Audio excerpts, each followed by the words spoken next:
네, 안녕하세요. 김종호 교수의 바이블 스터디. 오늘은 그 성서의 역사 이야기를 한번 살펴보는 시간을 갖도록 하겠습니다. 우리 지난 시간에 사무엘 시대까지 한번 살펴봤는데요. 오늘은 그 다음에 사무엘의 뒤를 이어서 이스라엘의 첫 번째 왕이 되는 사울 왕에 대해서 한번 살펴보는 시간을 갖도록 해보겠습니다.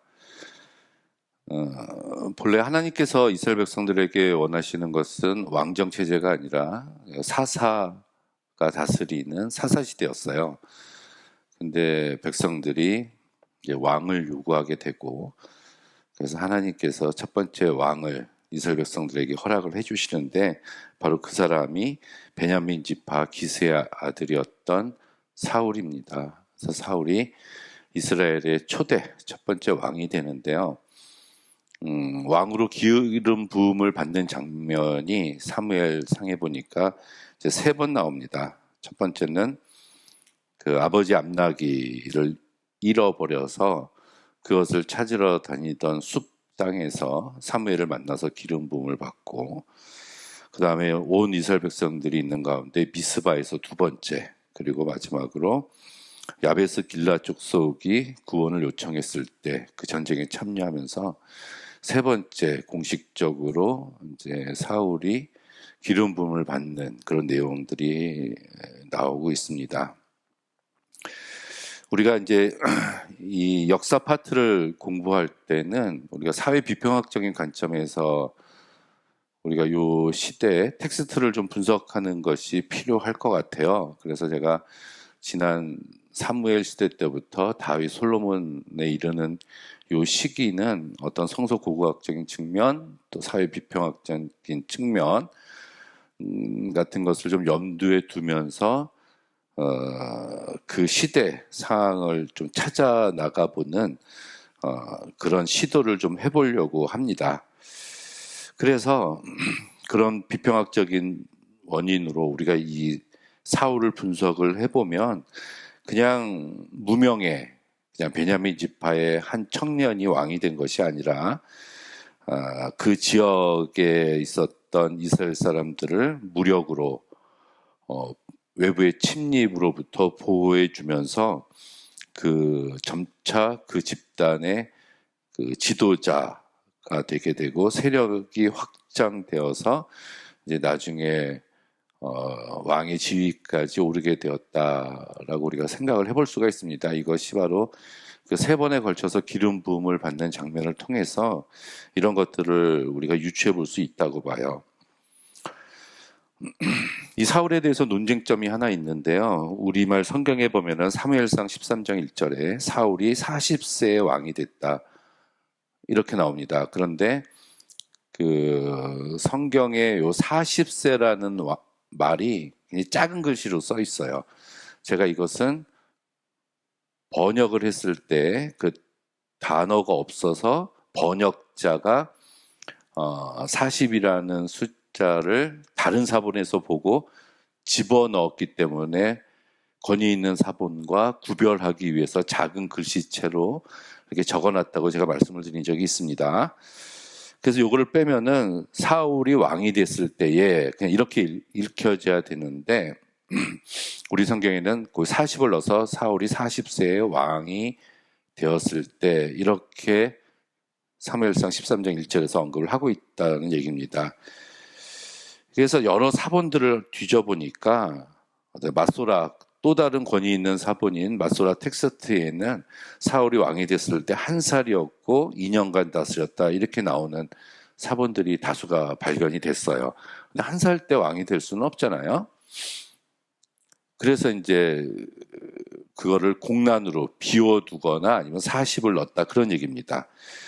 그리고 다른 지배적인 또 사본들에는 그 나이가 빠져 있었다는 거, 또 헬라어 번역판 70인역 번역판 중에 어떤 것에는 40세가 아니라 30세로 기록되어 있다는 것, 그리고 시리아 번역판에는 사울이 21세의 왕이 되었다 이런 사본들이 발견이 됩니다. 그래서 우리가 지금 성경을 가지고 있는데요, 이 성경의 원본은 제가 재차 강조하지만은 원본은 뭐 발견이 되지 않았고요. 그 원본에 대한 많은 사본들이 전 세계에 무수히 흩어져 있는 상황 가운데 우리가 본문 비평, textual criticism이라는 것이 가장 원본에 가까운 이 번역본, 해석을 하자, 그를 찾는 비평적 시도, 비평적인 장치가 바로 본문 비평입니다. 이제 이런 걸 놓고 봤을 때 아마 40세에 사울이 왕이 된 것이 이제 거의 맞을 것이다. 이렇게 결과를 내놓았고, 하지만 그렇지 않은 다른 사본들도 많이 이제 존재한다. 이렇게 보시면 됩니다. 그래서 이때 아주 강력한 이스라엘의 대적은 블레셋이었고, 블레셋은 5개의 도시가 합쳐져 가지고 도시국가가 하나의 블레셋이란 나라를 이루고 있었는데, 6개죠. 그들은 각 도시 6개의 도시국가의 왕들이 있었습니다. 그래서 그들을 효과적으로 대항하기 위해서 이스라엘에도 왕이 필요했다는 얘기고요. 사울이 왕이 됐는데, 왕이 되고 나서의 독특한 면은 한 번도 외부로 침략 전쟁을 나간 적은 없었습니다. 다윗은 굉장히 많이 있었고요. 솔로몬도 사실은 공격적인 전쟁을 수행한 적은 없어요. 그렇지만 요 사울도 한 번도 다른 나라를 침범한 적이 없었다는 거. 이것은 아마도 신명기 20장에 나오는 거룩한 전쟁을 온전히 수행한 첫 번째 왕으로서의 모습을 보여주고 있다라고도 볼 수가 있습니다. 하지만 왕이 된 이 사울이 이제 어떤 하나님 앞에서 이제 범죄하게 되고 왕으로서의 온전한 기능을 상실하게 됩니다. 요나단이 블레셋을 공격했었던 것에 대한 보복으로 블레셋과 전쟁을 하게 됐을 때, 그때 사울이 사무엘을 기다리지 않고 제사장직을 수행해서 하나님이 노했다, 죄를 범했다는 것. 또 하나, 아말렉과의 전투에서 그 아강 왕이죠. 모두 죽여라 했는데 그렇지 않고 얼마간 좋은 것들을 이제 빼돌렸다는 거. 그래서 나중에 사무엘이 와서 순종이 제사보다 낫고 듣는 것이 수양의 기름보다 낫다라는 이 말씀이 바로 이 사건을 통해서 나오고 있습니다.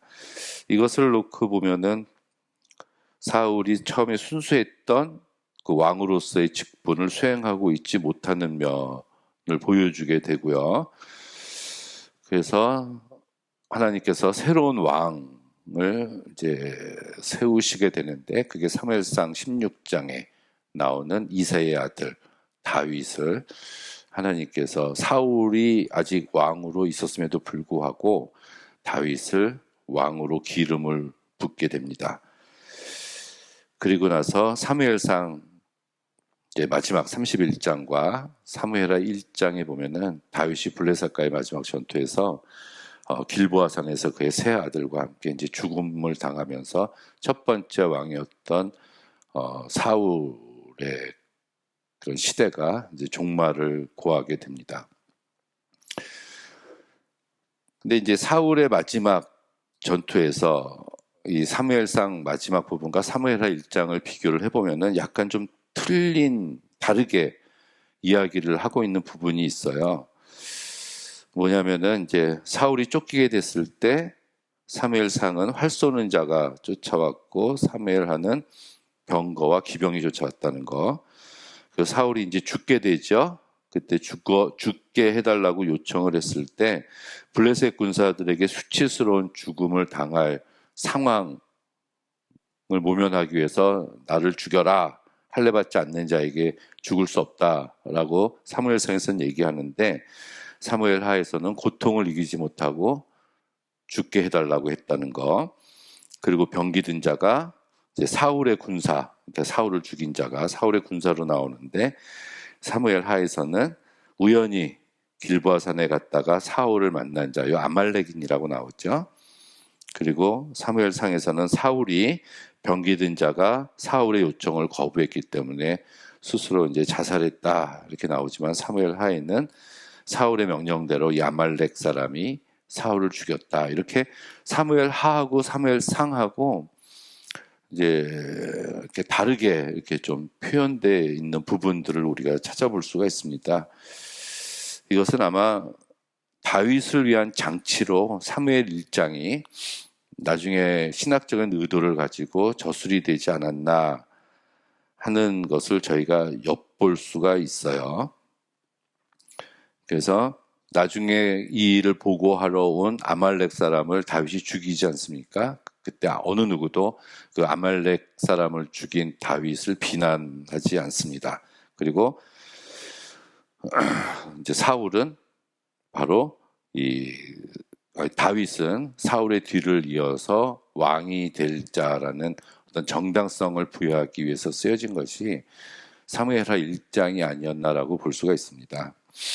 또 하나 우리가 이제 짚고 넘어갈 수 있는 부분은 사울과 세 아들이 이제 죽어서 그 성벽, 벳산 성벽에 이제 매달려 있었는데 길르앗 야베스 사람들이 와서 밤에 와서 그들의 시체를 걷어다가 장사를 지냈다 이렇게 나옵니다. 근데 갑자기 뜬금없이 길르앗 야베스 사람들이 등장을 하게 되는데요. 그 장면만 보면은 그들이 왜 와서 사울을 데리고 갔는지 모릅니다. 이것을 알려면 우린 사사기의 마지막을 봐야 돼요. 사사기 마지막 부분에 보면은 그 레위인의 첩 사건이 나오고 그로 인해서 베냐민 지파와 다른 11개 지파가 그 같은 동족들끼리 아주 비참한 전쟁을 벌이는 장면이 나옵니다. 그 전투에서 그 베냐민 지파가 패하고 남자만 600명이 남게 돼요. 그때 이제 전쟁을 끝내고 그 600명이 죽으면은 12지파 가운데 베냐민 지파가 이제 사라지게 되지 않습니까? 그러니까 거기서 11지파가 전쟁을 멈추고 600명을 살려주고 남자만 600명이 남았기 때문에 베냐민 지파의 존속을 위해서 그때 실로의 그 성소에 예배 드리러 온 여자들을 납치해서 베냐민 지파에게 그 여자들을 줬다 이렇게 나옵니다. 그런데 여자들의 숫자가 모자르니까 길르앗 야베스 사람을 데려다가 베냐민 지파에게 줬다. 그래서 베냐민 지파 족속을 이제 존속시켰다는 기록이 사사기 마지막에 나옵니다. 그렇다면은 이 사울은 그 길르앗 야베스 족속의 여인과 사이에서 난 베냐민 지파 사람이었을 거예요. 이 길르앗 야베스족은 므낫세 지파의 한 지파였어요. 요셉의 아들이었던 므낫세와 에브라임 중에서 므낫세 지파의 한쪽으로 요단강을 건너가지 않고 므낫세 반지파가 요단 서편에 자리를 잡았을 때 그쪽에서 정착을 했었던 족속, 므낫세의 한 족속으로 나옵니다. 근데 성서에서는 항상 어떤 약자로서의 역할을 대변하는 게 길르앗 야베스 족속이었어요. 우리 아모스서에도 나오죠. 그 모압인가요? 모압 자손의 서너 가지 죄로 인해서 내가 그 벌을 돌이키지 아니하려니 그들이 길르앗의 아이벤 여인의 배를 갈랐기 때문이라. 이렇게 나오는 구절이 있습니다.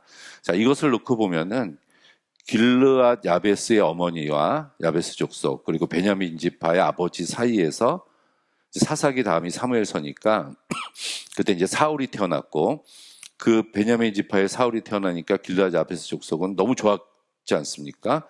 자기의 그 외손주지요. 그쪽에 아이가 태어나서 이스라엘의 왕이 됐으니까. 그런데 그 첫 번째 이제 왕이었던 사울이 죽임을 당하니까 그래서 이 길르앗 야베스 족속이 가서 그 시체를 가져다가 장사를 지냈다는 얘기고요. 나중에 다윗이 왕이 돼서 길르앗 야베스 족속을 찾아갑니다. 그래서 이 일을 칭찬을 해요. 너희들이 잘했다. 그래서 잘 장사를 지내주었다라고 얘기하지만 그것도 다윗이 길르앗 야베스 족속을 향해서 이제는 내가 이스라엘의 왕이다라는 것을 선포한 거라고도 볼 수가 있습니다. 자, 우리가 성경에서 이제 사울 얘기를 하면은 굉장히 악한 왕으로 이야기를 합니다. 전체적인 부정적인 이미지를 가지고 있어요. 그런데 사실 사울의 그런 인간적인 면모를 살펴보면 그렇게 뭐 나쁜 사람은 아니었던 것으로 우리가 볼 수가 있어요. 굉장히 효자였고요. 성실하게 자기의 맡은 바 임무를 잘 수행을 했는데, 이게 성서가 이게 결국은 이 이스라엘 역사에서 패권, 권력을 마지막에 쥔 자는 결국은 다윗이거든요. 그래서 이제 왕권 국가는 그 자녀들이 이제 왕이 되는 세습직이잖아요. 그래서 사울의 아들 또 그 자손들이 왕이 되어야 되는데, 그렇지 못하고 어떤 의미에서는 쿠데타를 일으켰었던 다윗이 왕이 돼서 다윗의 자손 유다 지파가 결국 마지막까지 오게 됐고, 이제 거기서 예수 그리스도까지 나왔기 때문에 어떤 다윗의 왕권의 정당성을 위해서 그 앞에 존재했었던 사울 왕에 대한 부정적인 묘사가 나올 수밖에 없었을 겁니다. 사실 진정한 의미에서 사울은 왕이었다고도 볼 수가 있어요. 없어요. 왕이 되기 위해서는 왕궁이 있어야 되고 군사가 있어야 되고 또 후궁들, 여자들이 있어야 되는데, 사울은 자기 왕궁도 없었고 군대도 없었고 그냥 백성들을 모아서 전쟁을 했거든요. 그리고 후처나 어떤 후궁들도 없었습니다. 그래서 어떤 정식 왕으로서 체제를 갖추지 못한 사람이 이제 사무엘이었다라고 볼 수가 있습니다. 그래서 진정한 왕정 체제는 그 다음에 다윗 시대 때부터 시작한다. 우리가 그렇게 볼 수가 있겠네요. 오늘 사울은 이제 이런 사람이었다라고 우리가 이야기를 하고 여기까지 하겠습니다.